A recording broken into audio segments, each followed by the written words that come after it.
자, 얘들아, 재무회계 이론과 재무제표 해갖고 챕터 4 나와 있는데, 여기는 어차피 중급회계하고 거의 중급회계에서 훨씬 자세하게 다뤄야 되는 내용들을 간단하게 설명하고 있는 거니까, 요 챕터는 읽으면서 요런 내용이 있지, 요런 내용이 있지, 전반적으로 회계에 대한 감을 잡는 정도로 생각을 하고, 실제로 본격적인 내용은 중급회계 들어가서 훨씬 자세하게 다루게 될 거다라고 생각을 하면 돼.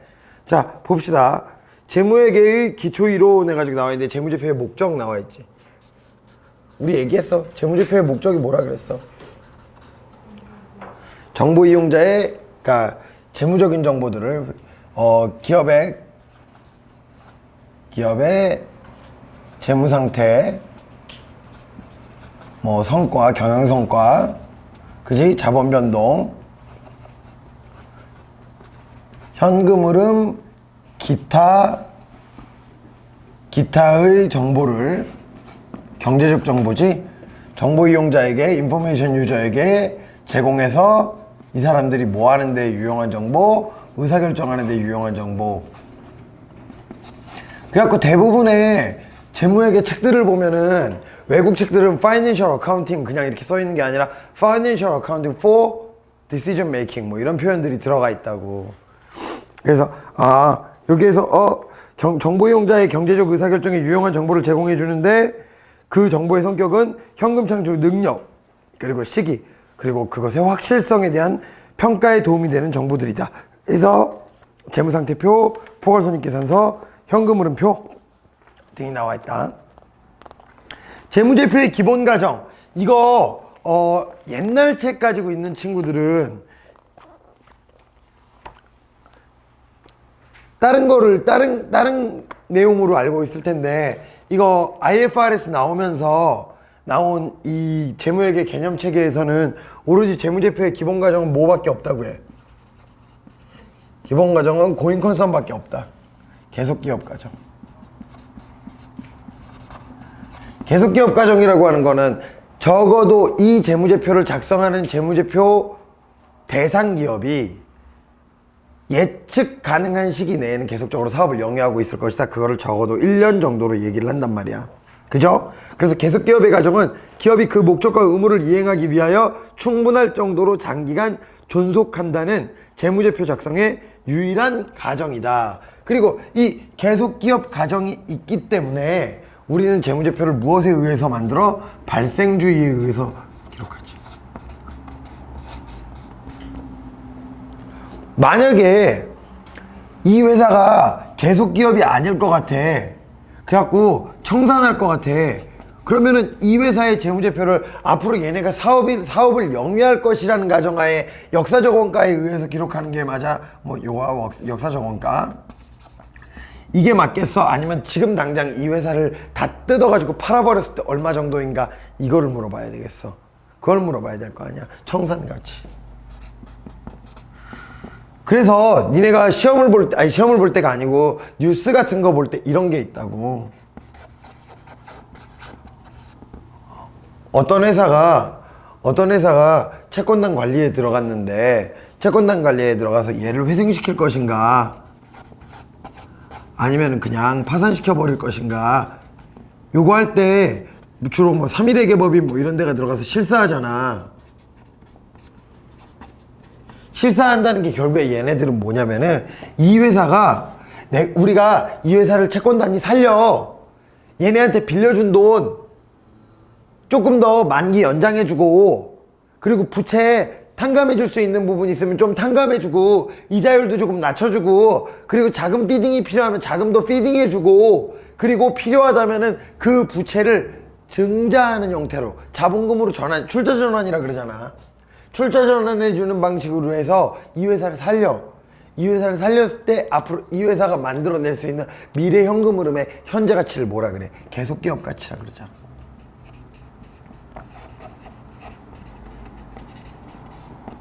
이 계속기업 가치하고 이 회사를 그냥 다 뜯어가지고 팔아버려. 그래서 이거 팔고 나서 자녀재산가액을 가지고 채권자들이 논아가죠. 이게 더 유리할 것인가? 그거를 뭐라 그래? 청산가치라 그러잖아. 이 두 개를 비교해 보잖아. 그래서 만약에 계속기업 가정에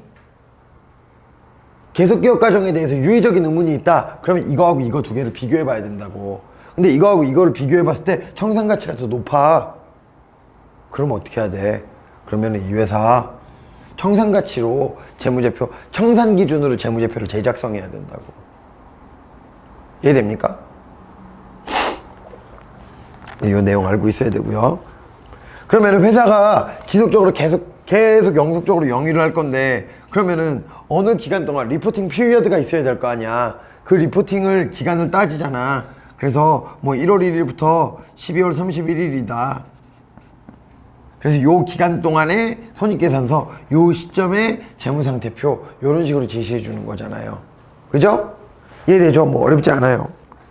자, 그렇다면 우리가 결국에 재무정보를 정리해가지고 정보이용자에게 정보이용자의 의사결정에 유용한 정보를 준다 그랬는데, 그러면 어떤 회계정보가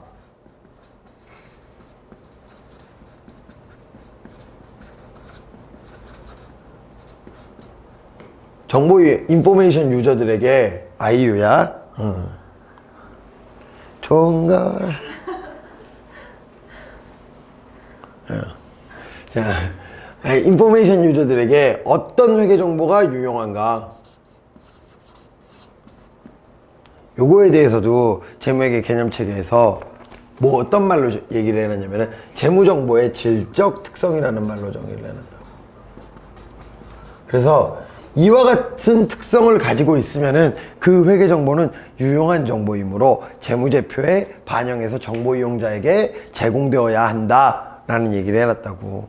그래서 이게 근본적 특성과 보강적 특성으로 구분이 돼요. 근본적 특성이라는 거는 이와 같은 특성을 갖고 있다면 일단 유용한 정보이다 라는 거야. 보강적 질적 특성은 근본적 질적 특성을 충족해서 유용한 정보인데 그 유용성을 더 높여준다라는 뜻이야. 오케이? 그래서 나와 있는 게 근본적 질적 특성이 나오죠. 첫 번째 목적적 합성 나오죠.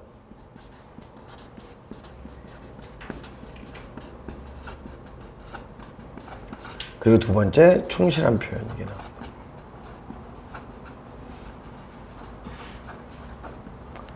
목적적 합성이라는 건 말 그대로 받아들이면 이거지, 그 회계 정보를 이용했을 때 정보 이용자가 원하는 정보 이용 목적에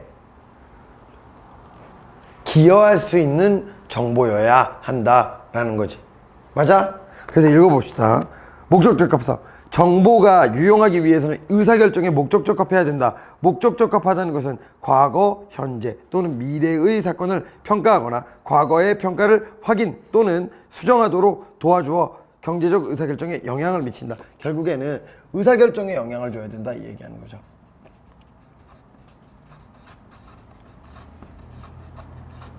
그죠? 간단하게 얘기하고 중급이기 때문에 훨씬 자세하게 할 거야. 두 번째, 충실한 표현이란 구라치지 말아야 된다 이거지. 나타내야 하는 현상을 충실하게 표현해야 된다라고 하는 거죠. 뭐 이제 신뢰성 있는 표현이겠죠. 신뢰성과 관련된 얘기다. 그래서 구라치지 말아야 된다. 여러분 지금 상태에서는 요 정도만 알아두자고.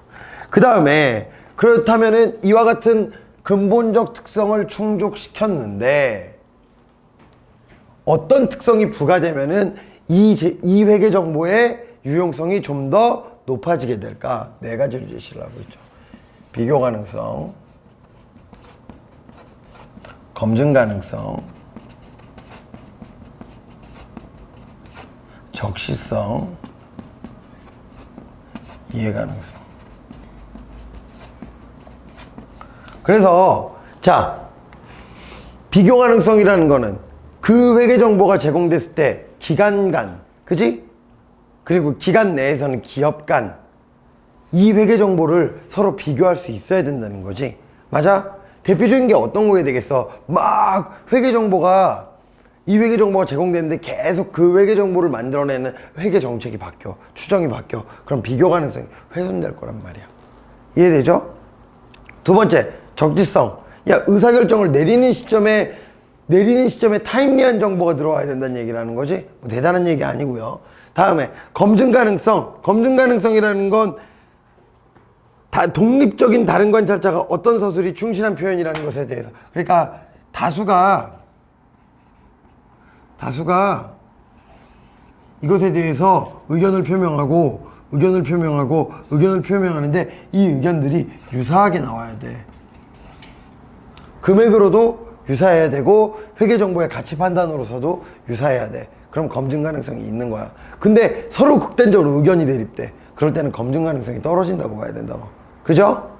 그리고 이해 가능성 알아먹을 수 있어야 된다는 얘기죠.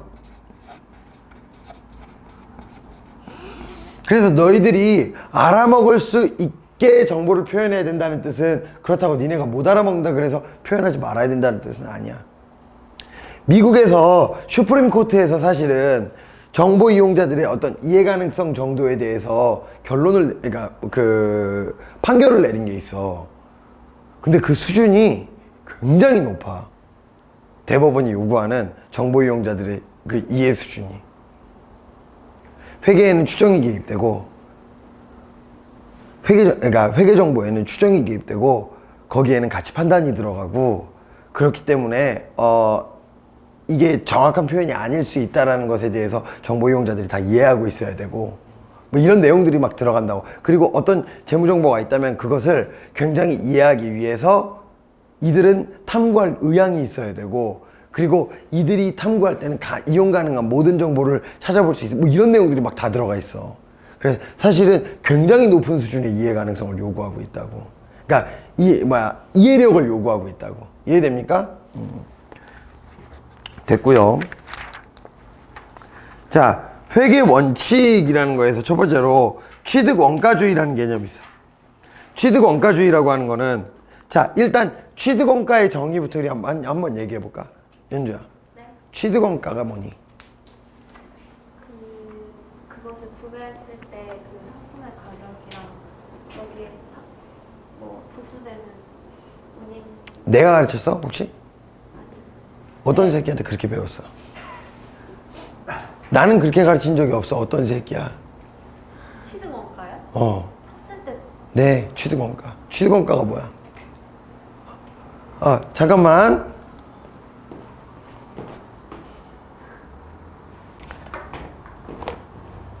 자, 봅시다. 취득원가주의. 일단 취득원가의 정의부터 정확히 알아야 된다 그랬지. 취득원가란, 우리 이 취득원가의 정의를 가지고 앞으로 취득원가를 평가하자고. 취득원가란 자산을 판매 또는 사용 가능한 상태에 이르게 하기까지 발생하는 회피 불가능한 지출이야. 그러니까 첫 번째 조건은 뭐야? 그 자산을 의도한 목적으로 사용할 수 있어야 되지. 그지? 그리고 두 번째, 그 지출을 회피했을 때는 그 의도한 목적대로 사용하는 행위를 할 수 없게 될 때야. 그런 지출을 원가로 모두 포함시켜서 그 자산에 대한 취득가액을 산정하는 거지. 그죠?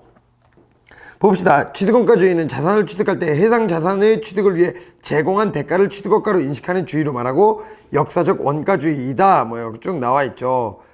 자, 그러나 자산 취득을 위해 제공한 대가의 공정가치를 신뢰성 있게 항상 측정할 수 있는 것은 아니다. 예를 들어서, 얘들아, 이런 걸 뭐라 그래? 현물 출자라 그러지? 토지를 회사에다가 출자하고 그 대가로 회사가 주식을 발행해서 줬단 말이야.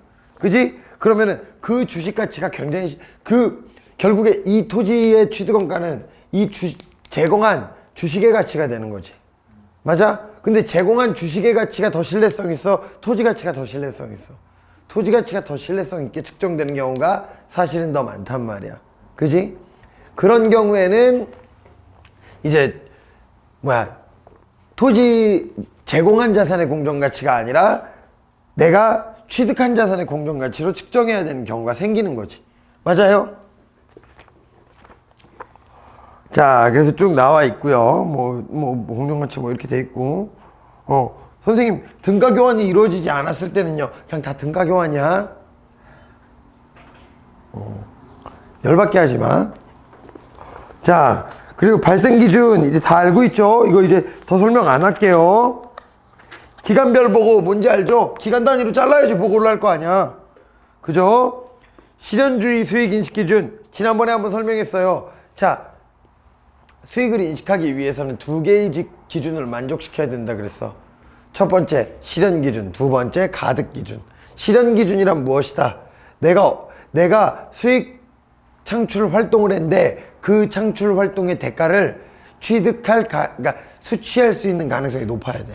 그죠? 두 번째, 내가 그와 같은 대가를 수취하기 위한 의무의 이행을 완료했어야 돼. 맞습니까? 그죠? 자, 수익 비용 대응 원칙 잘 대응하면 되지? 그치? 잘 대응하는 게, 직접 대응시킬 수 있는 거는 가급적 직접 대응해라. 직접 대응되지 않는다면 합리적이고 체계적인 기준을 가지고 배분해라. 그죠? 그리고 그것도 안 된 수익 공헌에 대해서 대응시키는 것이 불분명하다면은, 불확실하다면은 그냥 비용 처리해버려라. 그죠? 됐습니다. 자, 재무제표 5개. 요거 못 외우고 있으면 돌아야지. 재무상태표, 손익계산, 포괄손익계산서, 현금흐름표, 자본변동표, 기타 주석. 그죠? 일반상 다 됐고요. 그냥 여러분 열심히 잘 읽어보세요. 예, 열심히 잘 읽어보면 돼요. 자, 재무상태표를 표시하는 방법. 유동성, 비유동성, 구분법, 그리고 유동성, 순서, 배열법, 혼합법 알아서 보시면 돼요. 다음 뒤로 가자. 자산을 분류할 때, 얘들아 근데 이거 하나 물어보자. 유동자산과 비유동자산의 차이점이 뭐니? 유동자산은 움직일 수 있다는 뜻이니까. 미친 소리 하지 말고. 커런트. 자, 얘들아, 유동자산은 영어로 커런트 에셋이지. 그지? 얘 T 묵음이야. 커런트 에셋. 자, 그러면은 커런트 에셋은 뭘 얘기하는 거야? 정상 영업주기 내에 현금화될 자산이야. 그지? 그럼 유동부채는요? 정상 영업주기 내에 현금으로 결제될 금액이야. 그죠? 그렇다면 얘들아, 이거 우리 이 생각 한번 해보자.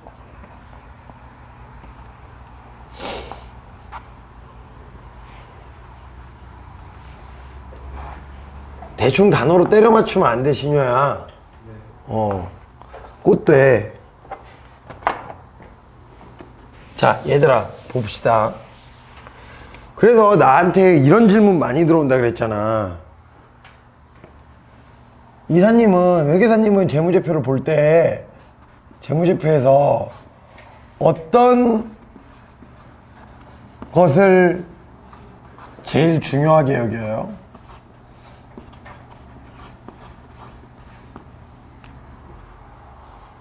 또는 뭐를 제일 먼저 봐요? 이렇게 물어보거든? 그러면은 뭐라고 대답할까? 나는 그 회사에 살아있는 정도를 봐요.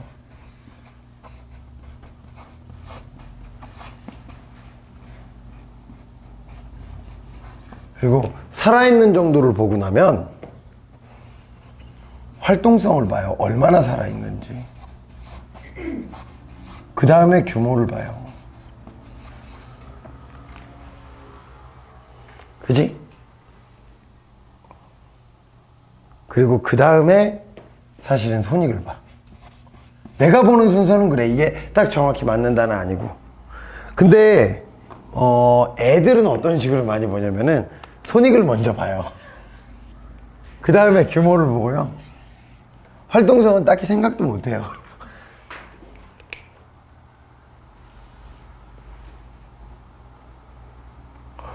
이거는 왜 그러냐면 다분히 직업적인 성향이 반영되어 있는 건데, 나는 모든 회계는 거짓말이 아닐까. 사랑한다는 거짓말, 너 없이 못 산다는 거짓말, 모두 다 거짓말이잖아. 그잖아. 이거 좀 오래된 노래냐? 나 이런 거 얘기하면 최신곡인 줄 알고 불러. 아니냐? 혹시 티아라 해체했냐? 야, 거짓말이잖아. 그러니까 무슨 얘기냐면은, 나는 재무제표를 작성했을 때 그 재무제표를 분식하고자 하는 경영자의 의도가 언제든지 도사리고 있다고 생각해. 그러면은 그걸 도저히 감추지 못했을 때 뭐가 나오냐면은, 우리 곧 죽을 것 같아요가 나와.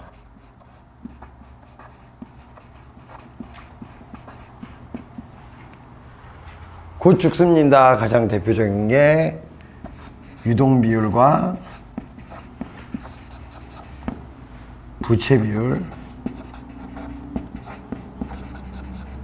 당좌 비율 이런 걸로 본다고.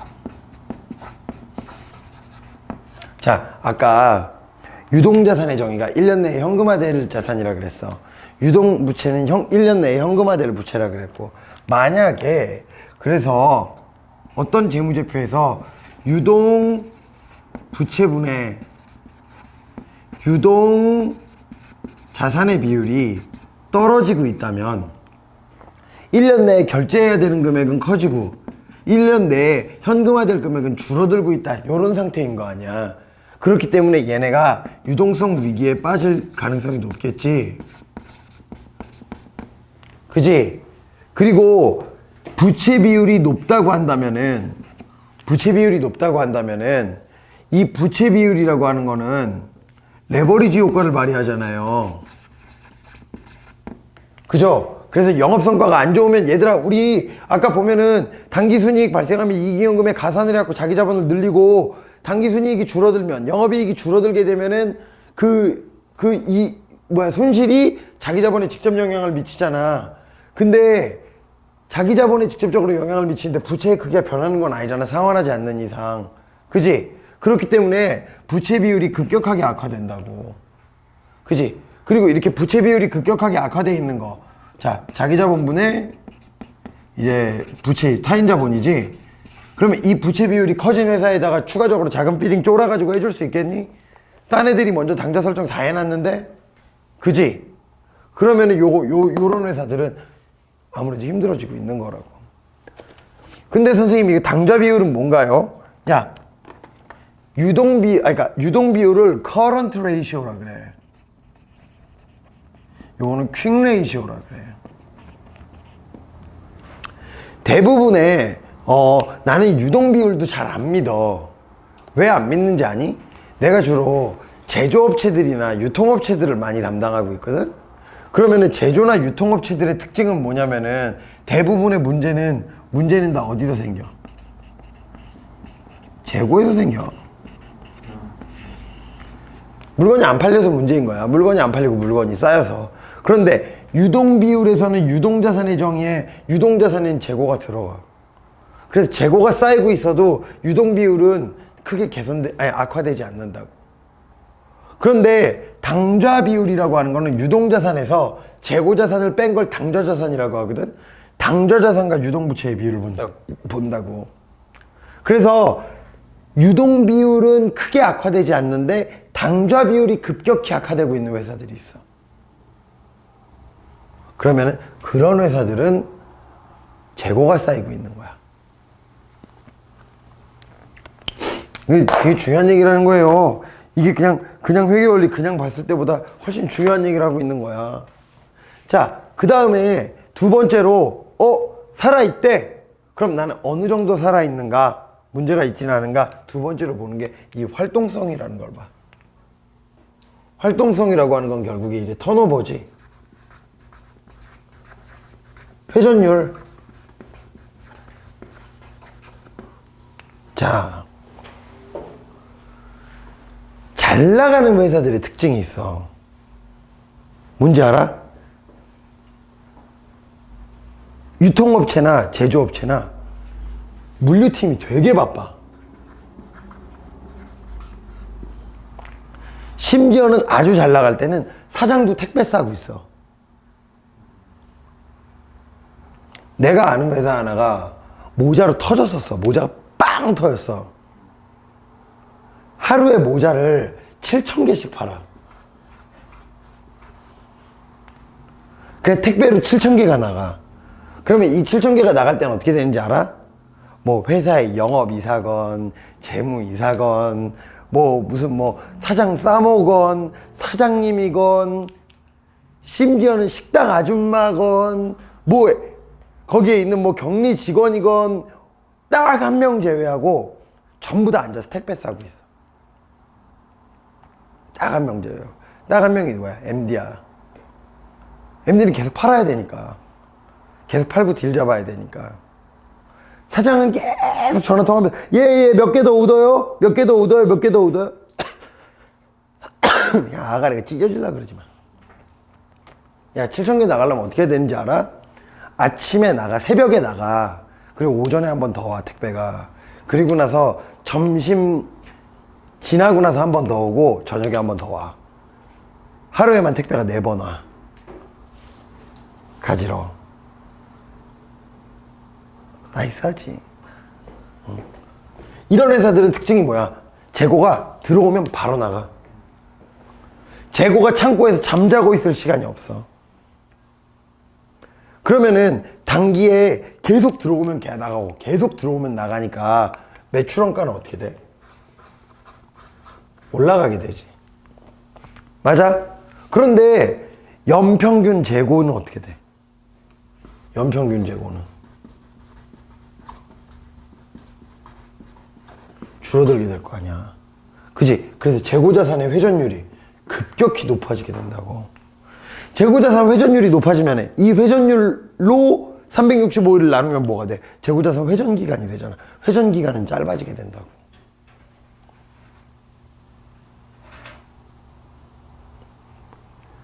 뭐 가끔 여기다가 매출원가를 안 넣고 매출액을 넣는 경우에도 있어요.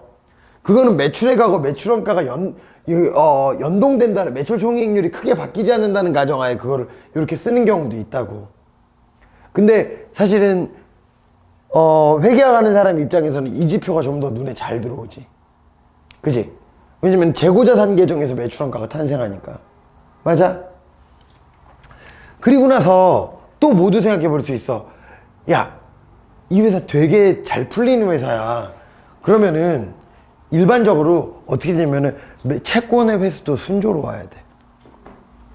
그지? 그러면은 채권의 회수가 순조로우면 어떻게 돼? 평균 매출 채권은 줄어들고 매출액은 높아지지. 맞아? 그러니까 매출 채권의 회전율이 높아진다고. 또 뭐가 있어? 야, 돈이 썩어 넘치는 회사인데 사장님한테 전화 왔을 때 사장님 죄송합니다. 다음 주까지는 꼭 결제해 드릴게요. 이렇게 할 것 같아? 모든 사장의 갑질은 모든 사장의 소원은 거래처에 갑질하는 거야. 갑질한다는 게 막 거기 가서 나쁜 짓 하고 이게 아니라 거래처한테 돈으로 안 꿀리면은 그게 갑질이야. 돈으로 안 꿀리면 갑질이라고. 뭐야, 사장님 얼마 이번 달까지는 1억 꼭 결제해 주셔야 되는데, 뭐 생활이 급하세요? 그러면 1억까지는 꼭 이번 달까지는 해주셔야 되는데, 알겠습니다. 2억 보내드릴게요. 진짜야. 이게 뭐냐면은 니들이 허세라고 생각하는 그 사업하는 사람들이 이렇게 이렇게 하는 거 있지. 그게 허세도 있는데 기세도 있어. 기세야. 야, 그러면은 업계에서 뭐라고 섭나? 유 대표는 이번 달에 내가 얼마 결제해 달라고 그랬는데 나한테 혹시 생활이 불편하냐 그러면서 얼마 더 얹어서 결제해 주더라고. 그러니까 얼마 더 결제해 준다는 게 원래는 거래처에 계속 잔액을 남기고 가잖아. 근데 그 잔액을 줄여버리는 거야. 이게 잔액을 쥐고 가는 이유는 뭐냐면은 계속적으로 이 사람들한테 야, 니네 우리한테 잘해야 돼. 안 그럼 우리 이거 안 준다. 약간 이런 시그널인데 그냥 막 던지는 거야. 그러면 다 이 사람이랑 비즈니스 하고 싶지. 그런 걸 나타내는 게 이 활동성 지표라고. 솔직히 활동성이 높아지면은 매출액도 올라가겠지. 규모도 커지고. 그지? 근데 규모 커지면서 손익 관리만 제대로 된다면 손익은 잘 나오게 돼 있다고. 이렇게 생각하면 돼. 얘들아, 니네들이 재무제표를 보고 그 기업이 안 읽히는 이유는 간단해. 그 사람들이 재무제표를 만드는 방식을 생각하지 않고 그 사람들이 너희들한테 보여주는 방식대로 보기 때문이야. 그 사람들은 재무제표를 손익과 규모를 보여주려고 해. 손익과 규모를 만드는 과정에서 활동성과, 그지? 그리고 이와 같은 안전성 비율들, 살아있는 안전성 비율인데 안전성 비율들이 깨지게 된다고. 재무제표는 사실 이렇게 만드는데 보여줄 땐 이것만 보여주니까 요거를 보여주면서 얘네들을 희생한다고. 이해돼요? 어렵지 않죠? 봅시다. 그래서 얘들아, 자, 유동자산은 뭐 정상 영업주기 내에 결제될 것을 얘기한다 해서 나와있지. 영업주기는 영업활동을 위한 자산의 취득 시점부터 그 자산이 현금이나 현금성 자산으로 실현되는 시점까지 소요되는 기간. 정상 영업주기를 명확히 식별할 수 없는 경우에는 그 기간을 그냥 1년으로 가정해버리죠. 자, 그래서 당좌자산 뭐다? 외우시면 돼요. 그러니까 유동자산 뭐다? 그냥 읽어보세요. 자연스럽게 외우실 거예요. 비유동자산 뭐다? 알죠?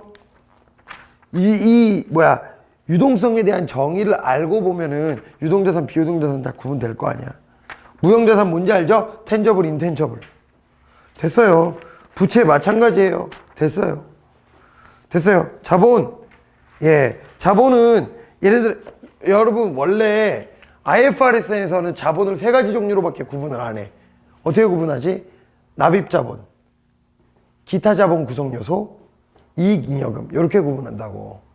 근데 이제 K기업에서 자본금, 주식발행 초과금 뭐 이렇게 구분을 해가지고 우리가 그 개념으로 보는 거라고. 자, 보면은 자, 자본의 분류, 납입자본 돼 있죠. 납입자본은 기업이 발행한 주식에 대한 대가로 납입된 금액이고 자본금과 주식발행 초과금을 포함한다. 그리고 보통주와 우선주가 있다면 그것을 구분하죠. 이익잉여금 뭐예요? 기업이 벌어들인 이익이에요. 우리 계산했던 거 있지. 집합손익에서 당기순이익 계산해서 이익영업으로 넘어가는 거, 그게 누적돼 있는 거, 이걸 배당 등의 형태로 사회에 유출하지 않고 기업 내부에 유보했을 때. 법정적립금은 뭐예요? 이 회사가 100원 벌었는데 100원 번 거 전부 다 배당 쳐버리면은 자본 충실을 해야 할 우려가 있단 말이야. 그래서 그런 경우에는 얘네들이 어떻게 100원 벌었으면은 그 중에 10%. 그죠? 그러니까 사실은 뭐냐면은 100원 벌었으면이 아니죠. 배당을 할 거면 배당액의 10% 정도는 무조건 법적으로 자본으로 유보를 시켜놔야 돼. 그걸 법정적립금이라고 그래요. 임의적립금은 내가 이런 목적으로 쓰겠다라고 해서 적립해 놓는 거죠. 그리고 나머지 잔액이 미처분 이익이요. 기타 자본 구성 요소. 자기 주식. 내가 회사가 발행했다가 그 회사 주식을 취득하고 있는 거죠. 그래서 주식하는 사람들은 그 회사의 자사주가 어떻게 움직이는지를 잘 봐야 된다고. 자사주를 처분하는지, 자사주 취득을 하고 있는지, 취득 단가는 얼마쯤인지, 어느 시점에 매수 주문을 걸고 있는지, 그런 것도 다 봐야 된다고. 재평가잉여금, 유형자산이나 무형자산을 장부금액으로 뒀다가 공정가치 평가를 해갖고 그만큼 잉여금으로 계산을 하는 거, 이걸 기타 자본 구성 요소라고 하죠. 그 외에 금융자산 평가손익이 있다. 포괄손익계산서. 우리 뭔지 알잖아요. 그냥 읽어보시면 돼요. 이거 하나하나 제발 부탁인데 노트에다가 펜으로 빨간색, 하얀색, 노란색, 이거 녹색 뭐 해가지고 이거 하나하나 정리하고 있지만 읽어보고 넘어가면 다 아는 내용입니다. 필기는 어디다 하는 거야? 여기다가 하자고. 자, 가끔 이제 객관식으로 나오는 문제 중에 182페이지 당기순손익과 기타 포괄손익. 한 기간에 인식되는 모든 수익과 비용은 달리 정하지 않는 한 당기손익이다. 그러나 당기손익에서 제외할 것을 요구하거나 허용하는데 이것이 기타 포괄손익이 된다. 당기순이익은 법인세 효과 반영전과 법인세 효과를 구분하지만 기타 포괄손익은 두 가지 중에 하나에 순액 표시하거나 아니면은 차감해서 표시하는 방식 두 가지를 모두 이용할 수 있다라고 되어 있죠. 그리고 자, 표시 방식 두 가지지. 하나의 포괄손익 계산서 단기순손익 만들고 기타 포괄이익 더해가지고 총포괄이익 만드는 방식하고 손익계산서 하나, 포괄손익계산서 하나 따로 만드는 방식 두 가지 다 표시할 수 있다 이거죠. 자, 비용을 표시하는 방법. 성격별 분류와 기능별 분류야. 야, 기능별 분류가 우리가 일반적으로 아는 매출액, 매출총이익, 그러니까 매출액, 매출원가, 매출총이익, 우리가 회계상의 용어로 표현하는 요런 뭔가죠. 그죠? 근데 성격별 분류라는 건 어떤 거야? 원재료비, 급여, 뭐 감가상각비, 그래서 비용의 발생 형태에 따라서 발생 원인, 원인과 형태를 성격에 따라서 분류해 놓은 거죠. 그래서 돼 있죠. 성격별 분류법에서는 당기순이익에 포함된 비용을 그 성격에 따라 뭐 감가상각비, 원재료비, 운송비 이런 식으로 분류하는 것이죠. 기능별 분류법은 우리 뭔지 알죠? 예, 매출원가, 물류원가, 관리활동원가로 분류한다. 그죠?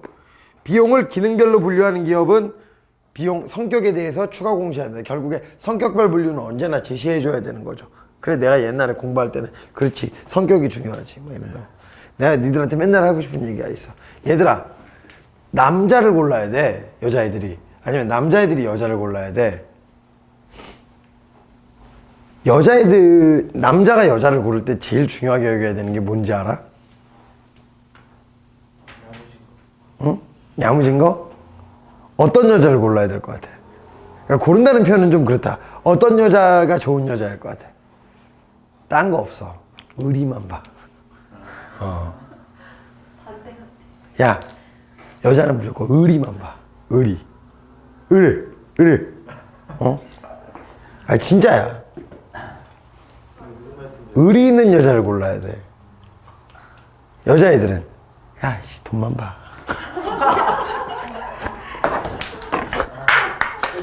너무 현실적인.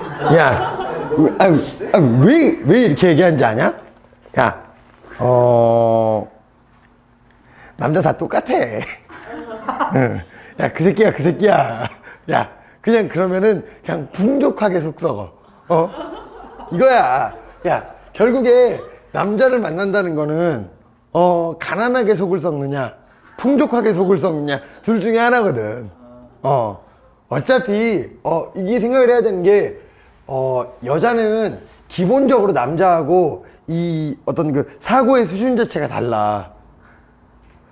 우리는 20부작짜리 드라마를 봐도 10초 내로 설명하잖아. 야, 모래시계 어때? 재밌어. 끝이지 뭐. 남자의 드라마야. 왜 그런 거잖아. 재밌어. 야, 요즘 뭐 나쁜 녀석들 나왔다며 어때? 아, 별로야. 이게 끝이야. 근데 여자애들은 30분짜리 그 일일 드라마를 보고 그걸로 8시간씩 얘기한다니까? 그래서 기본적으로 이 고등성 정도가 달라. 고등성 정도가. 그래서 남자애들 보면 애 같지. 그러니까 그렇게 생각해.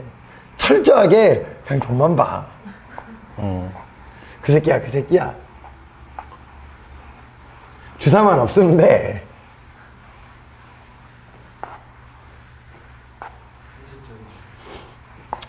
아니, 내 생각이 그렇다는 거야. 진짜야.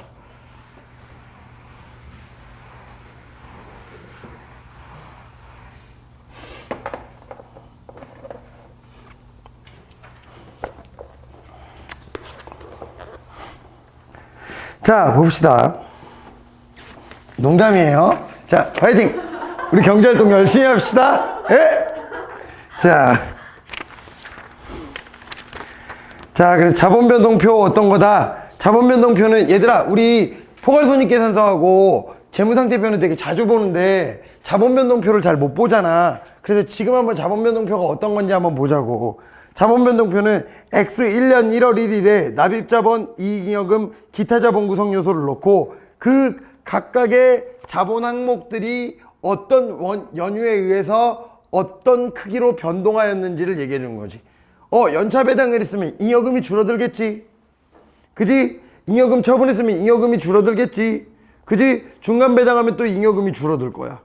맞니? 그리고 유상증자를 하면 납입자본하고 기타 자본 구성 요소가 늘어나겠네. 당기순이익 때문에 또 이익잉여금이 늘어나겠네. 요런 원인들을 놓고 그래서 기초와 기말 금액이 변동하는 과정을 기중 변동 내역을 보여주는 표죠. 그죠? 다음 현금 흐름표. 다 알죠? 잘 봐야 돼요. 현금 흐름표. 현금은 정직하잖아. 사실 그래 나중에 회계를 하다가 아 얘가 어느 정도 이제 회계할 좀 할 줄 아는구나 라고 느끼는 순간은 어디서 오는지 알아? 애가 현금 흐름표를 자유자재로 만들 줄 알 때.